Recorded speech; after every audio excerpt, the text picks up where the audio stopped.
অনেক উদ্যোক্তাই আছেন যারা চাচ্ছেন যে একটি প্রাইভেট সিকিউরিটি সার্ভিস প্রতিষ্ঠান খুলতে, কিন্তু এই সিকিউরিটি সার্ভিস প্রতিষ্ঠান খুলতে গেলে কোন কোন কাগজপত্রগুলো লাগে, কি কি লাইসেন্স করতে হয়, এই বিষয়টি নিয়ে কিন্তু অনেকেরই পরিষ্কার ধারণা থাকে না। তো আজকের ভিডিওতে মূলত আমি আপনাদের সাথে আলোচনা করব আপনারা যারা একটি প্রাইভেট সিকিউরিটি সার্ভিস প্রতিষ্ঠান দিতে চাচ্ছেন তাদেরকে কোন কোন লাইসেন্সগুলো নিতে হবে এবং কোন ধাপে সে সমস্ত লাইসেন্স নিতে হবে ইত্যাদি বিষয় নিয়ে আলোচনা করার চেষ্টা করব। তো একটি সিকিউরিটি সার্ভিস প্রতিষ্ঠান খোলার জন্য প্রথমেই আপনাদের যে লাইসেন্সটি করতে হবে সেটি হচ্ছে একটি লিমিটেড কোম্পানি লাইসেন্স। তো এখানে একটু আপনাদেরকে বলে নিচ্ছি, একটি প্রাইভেট লিমিটেড কোম্পানি খুলতে গেলে উদ্যোক্তার সংখ্যা অর্থাৎ মালিকের সংখ্যা সর্বনিম্ন 2 জন রাখা যাবে এবং সর্বোচ্চ 50 জন পর্যন্ত রাখা যাবে। তো ধরে নিলাম আমরা যে প্রতিষ্ঠানটি খুলতে চাচ্ছি সিকিউরিটি সার্ভিস প্রদানের প্রতিষ্ঠান, তার উদ্যোক্তার সংখ্যা হচ্ছে 3 জন। তাহলে এই 3 জনের কি কি বেসিক কাগজপত্র প্রথমে আমাদের সংগ্রহ করতে হবে? প্রত্যেক সদস্যের অর্থাৎ এই 3 জনেরই জাতীয় পরিচয়পত্রের কপি নিতে হবে, প্রত্যেকেরই টিন সার্টিফিকেটের কপি নিতে হবে অর্থাৎ ট্যাক্স আইডেন্টিফিকেশন নাম্বারের কপিটি নিতে হবে।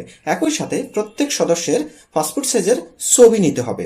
তো এই বেসিক কাগজপত্রগুলো দিয়ে প্রথমে আমরা যে কাজটি করব, রেজিস্টার অফ জয়েন্ট স্টক থেকে এই প্রতিষ্ঠানের নামে অর্থাৎ আমরা যে প্রতিষ্ঠানের নাম দিয়ে সিকিউরিটি সার্ভিস প্রদান করতে চাচ্ছি সেই প্রতিষ্ঠানের নাম দিয়ে একটি লিমিটেড কোম্পানি করতে হবে।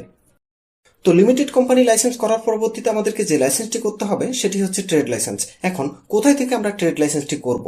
আমরা যে এরিয়ার মধ্যে আমাদের এই সিকিউরিটি সার্ভিস প্রদান করব সেখানকার স্থানীয় কর্পোরেশনের কাছ থেকে আমাদেরকে ট্রেড লাইসেন্সটি করতে হবে। এখন আমাদের এই সেবাটি যদি সিটি কর্পোরেশন এরিয়ার মধ্যে হয়ে থাকে সেক্ষেত্রে আমরা কি করব? সিটি কর্পোরেশন থেকে ট্রেড লাইসেন্স করব।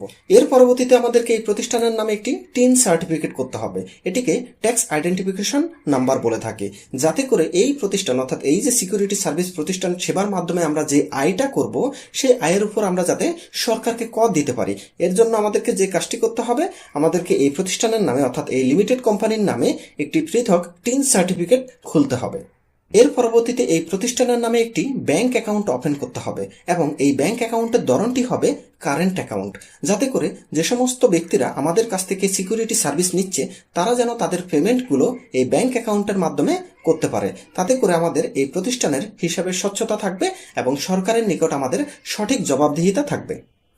এর পরবর্তীতে এই প্রতিষ্ঠানের নামে একটি পৃথক বিন সার্টিফিকেট বা ব্যাট সার্টিফিকেট খুলতে হবে, যাতে করে এই প্রতিষ্ঠানের যে সমস্ত আয় হবে ওই আয়ের উপর আমরা সরকারকে ব্যাট প্রদান করতে পারি।